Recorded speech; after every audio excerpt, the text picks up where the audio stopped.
Alright guys, so trying something a little different today.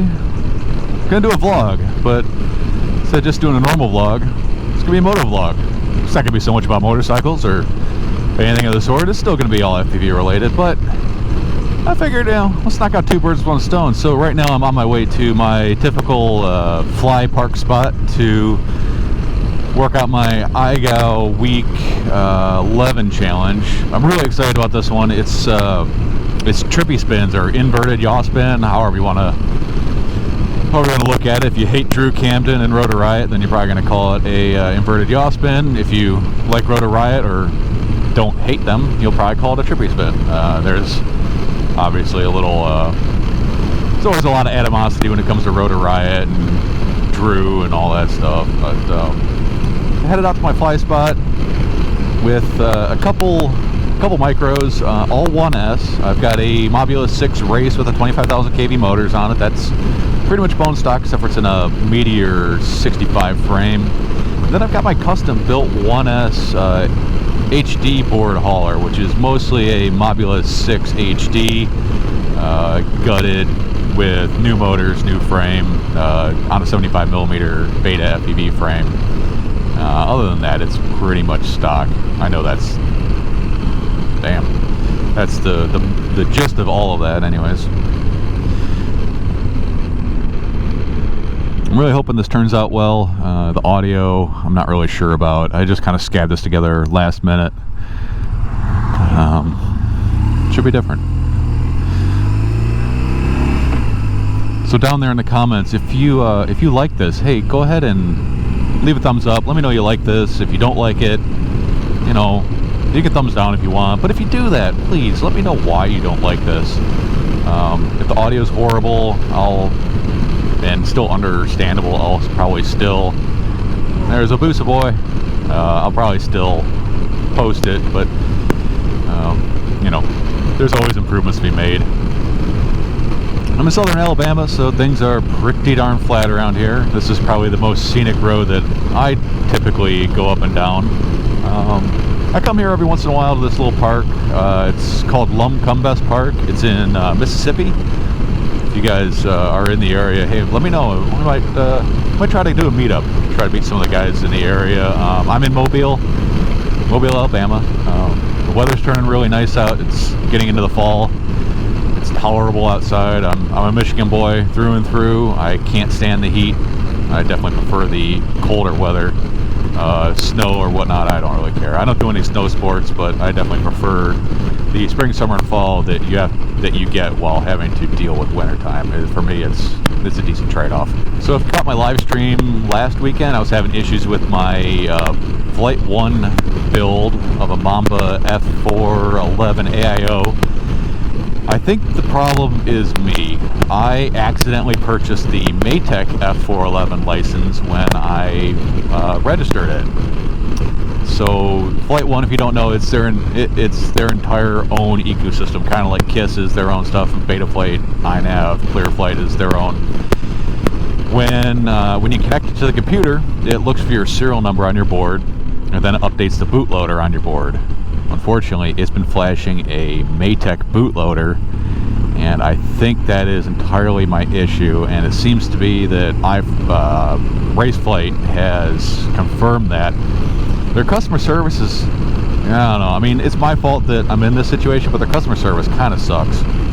I'll get a reply back, and 3 or 4 days go by with nothing, I'll send them a reply, and 3 or 4 days go by, nothing. It's been since Monday now that I've received the last reply where they told me, yep, that would be my issue, and they wanted my serial number again. I sent them the serial number, and I haven't heard anything from them. It's kind of disappointing. They're trying to be a premier brand. I get it. It's my fault that it's not working, but still, really wish they would kind of pipe up and help me out here. Using a GoPro Hero 8 and a GoPro Hero Session 5. I've got a couple Session 5s that I bought way back in the day, and I don't fly them all that much because I feel like if I break one, it's like killing a unicorn, and I'm just afraid to crash one. Beautiful area to ride.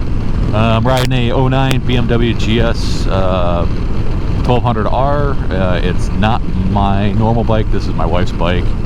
I've been plagued with a bunch of motorcycle issues this year. Both fuel related. At the beginning, I had to replace the fuel pump on this thing, and the fuel got nasty in both bikes. Down in the south, it seems like fuel goes bad a lot faster than it did up north. I don't know if it's because of the extra humidity in the air or what, but fuel goes bad quick, or so it seems. My normal bike's a 2010 Ducati Multistrada 1200. Finally got that running yesterday.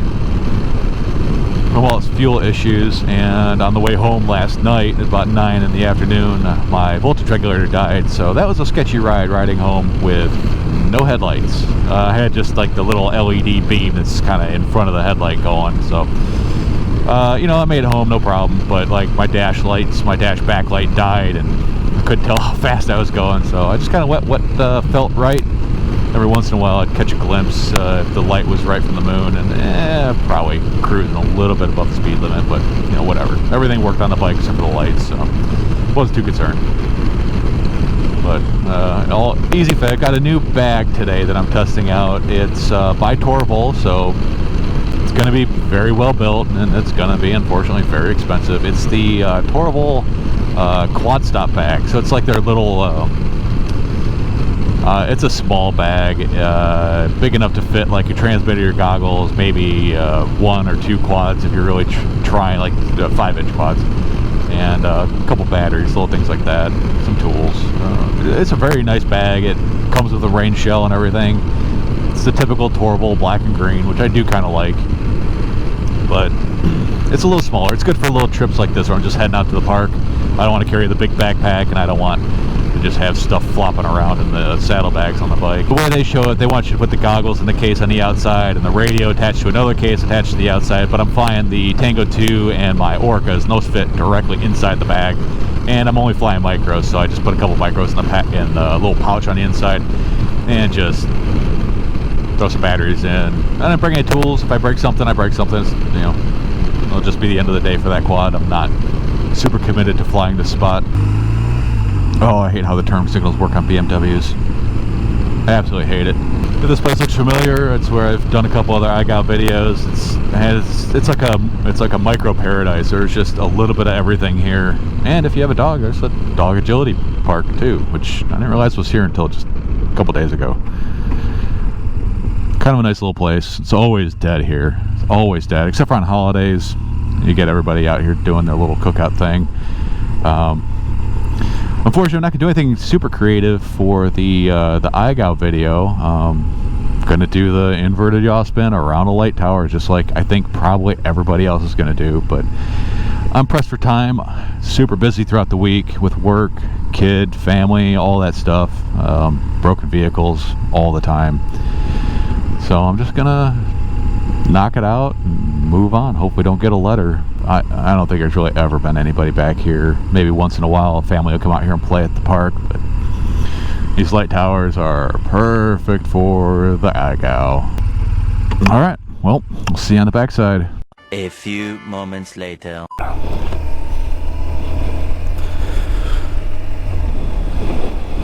Bye-bye, park. You were fun. We'll be back for you. Hopefully you guys like that sweet micro FPV footage that I got for you. What?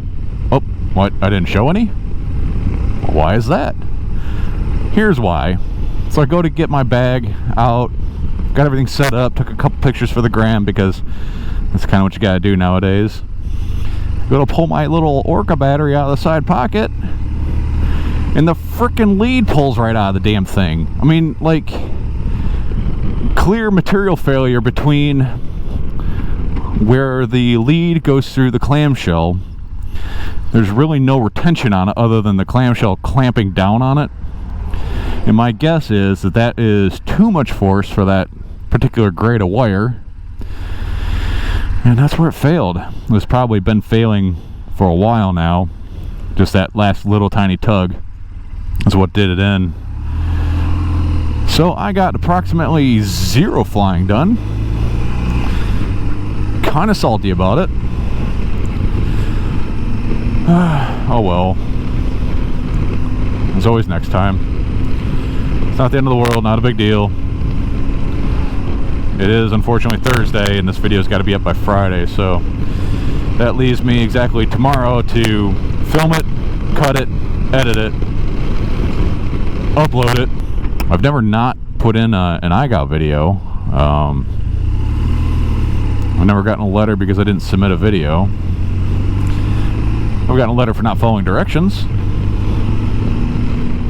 I've gotten 2 letters for not following directions, as a matter of fact. And, you know, I'm not really in the competition to win it. I am like one of the smaller sponsors, so I don't think I'm even eligible. I am supplying them with a set of grips, like I did for the Fly Like a Girl competition that Little Stellar Fox put on. I'm not super upset because I knew that I came here with no backup plan other than 1 extra micro. No way to charge batteries, no tools. I mean, unfortunately, I do have fortunately, I did have a tool set for my motorcycle, so I was able to take the pack apart and get the 18500 cell out of it. So that thing just turns into a freaking ticking time bomb with those wires as close as they were. There's no way I was riding home with that thing in the bag. Those wires touch and that shit will go up like a Roman candle. I was actually considering throwing it away, but I was able to work through it. I should have had a number 1 Phillips. All I had was a number 2, so I just had to force a screwdriver in there to, you know, to kind of grind down the plastic around the screw heads to get in there. Man, I can't explain enough how loud this helmet is now with the GoPro sitting on the front of it. It is loud. A couple of new things coming to the channel. I've got the Flywoo Explorer long range, and I've also got the iFlight Chimera 4 long range. Both of those are in the house. I haven't had a chance to fly the iFlight yet. I've been flying the Flywoo quite a bit. I really like it. Both are on the Vista with Crossfire. The Flywoo has a lot of issues with the Cadex Vista being on the MSP protocol, so I had to roll that back to Betaflight 4.11 to make it work. But I'm finding that Betaflight 4.11 GPS rescue mode kind of sucks, or it seems like it's way less reliable. I don't know if I'm doing something wrong, or if just some of the options that Betaflight 4.2 has in the GUI or the configurator just aren't there on the 4.11. Like sanity checks and things like that. So nice out. I'm on the bike. I can't even be upset, you know? Can't even be upset about the quad stuff. I sure disappointed though, but I'm not upset. I feel like I gotta put some fly footage in this this video. Maybe I'll do another. Maybe I'll add video from tomorrow if I make it out to the field. Jeez, I need to make it out to the field.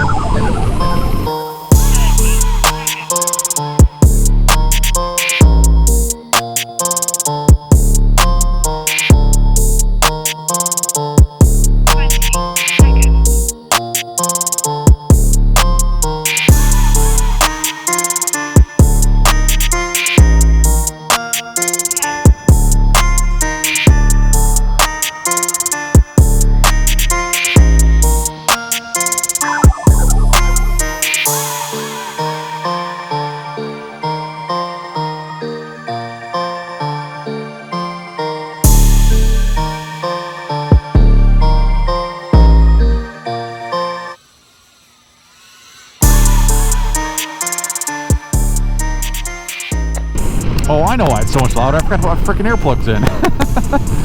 Okay, I was trying to think, like, why is this ride so much louder than it normally is? I didn't put my earplugs in. I never used to ride with the earplugs, and I'm not saying this helmet's like super loud, but it's definitely louder than it was on my way out to the field. I never used to ride with earplugs, and I've recently started. I'm seeing how my father, who's been riding his entire life, I've been riding my entire life, basically since I could walk. I've been riding motorcycles, and never worn hearing protection, never once. But recently I started riding with earplugs in, some of the no noise, the little reusable rubber dealies. They're really nice. I highly recommend them. They're kind of expensive, but they're definitely worth it compared to like foamies. Foamies always hurt, at least my ears.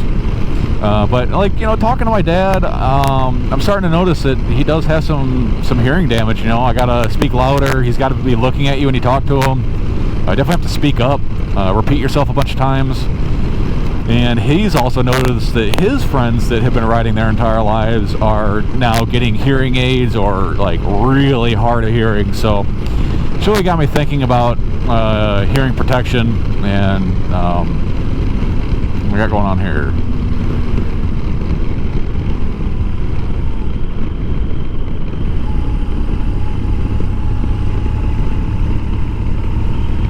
Trimming some trees. Yeah, so anyways, this got me really thinking about the future, not the now. Riding motorcycles, you know, the experience is about the now, but you really need to be thinking about the future, thinking about the long-term effects of what you're doing, both in the ride and as a lifetime as a rider. And I am realizing that I should be wearing hearing protection, and I've started. And you know, I used to come home from a long ride, and I'd almost be grouchy, and I couldn't really figure out why. And I think it was because of like the noise fatigue that you get, just like the rumble of the engine, the exhaust note, the wind noise. The wind noise is the biggest one. Other vehicles around you, especially if people are riding with other really loud bikes near you. I noticed I used to come home like really kind of irritable and grumpy, which you shouldn't. I mean, look at this. Why? How could you be upset riding around like this? This is beautiful out. So I started wearing earplugs, and I gotta say, with the little bit of extra hassle it is to put them in, take them out, don't drop them on the ground, it is 100% worth it. If you guys aren't wearing earplugs and you do loud things like shoot guns, ride motorcycles, things like that, things especially with like long-term high volumes, I really recommend you do it. Your hearing's only around once. Yeah, maybe something in the future comes out where they have a way to repair your hearing, but I'm not banking on that. The medical industry doesn't fix problems, they just patch them up and medicate. Sorry, that's a little bit of my inner opinions right there. About 84 degrees out. It's just beautiful. Here we go. There's a squid. At least he had some gear on. A bunch of houses got TP'd last night. And that's the shitty thing. It looks like they ran over their mailbox. That's kind of fucked up. I mean, the TP is one thing, but you want to run over someone's mailbox? That ain't cool. How are they going to get their drone packages, right? I mean, Pyro and RDQ, how are they going to get their stuff? They ain't got a mailbox. People are selfish. By the way, big news, I don't know if anybody's heard this one, my Tweet FPV radio grips are now being sold at Race Day Quads, which it's been out for a while, and Pyro Drone. Pyro Drone, they've actually got their own custom color that I have for them. It's Pyro Orange. Seems to be pretty popular, along with all my normal colors. You can still get them on my Etsy shop. If you're shopping international and you just want the grips, yeah, get them from me. Shipping's only $2. It comes as like a letter, so it's very long shipping times, no tracking, but it's either $2 or $25. I mean, what do you want to pay? That's kind of, oh man, there's another house. Good thing nobody comes down my driveway. My driveway is long and scary. Oh, there's my favorite person, the mail delivery lady. She always brings me happy packages, mostly drone shit. And my wife can't stand it. But whatever. Oh, no drone toys today.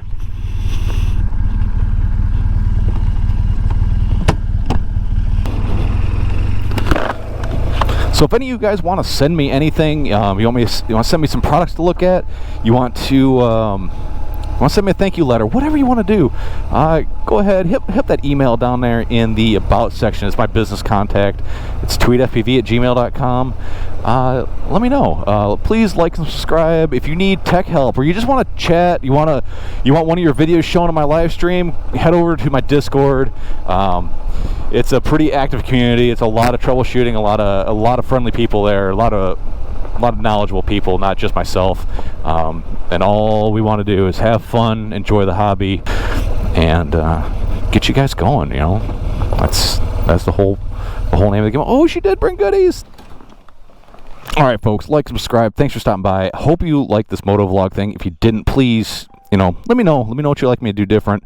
That's the only way I can change. I like to do this channel for me. I find it enjoyable, but if it's something that we can both enjoy, then obviously that's better. All right, folks, I will see you next time, and keep on flying. Hopefully I can get some more flying in tomorrow.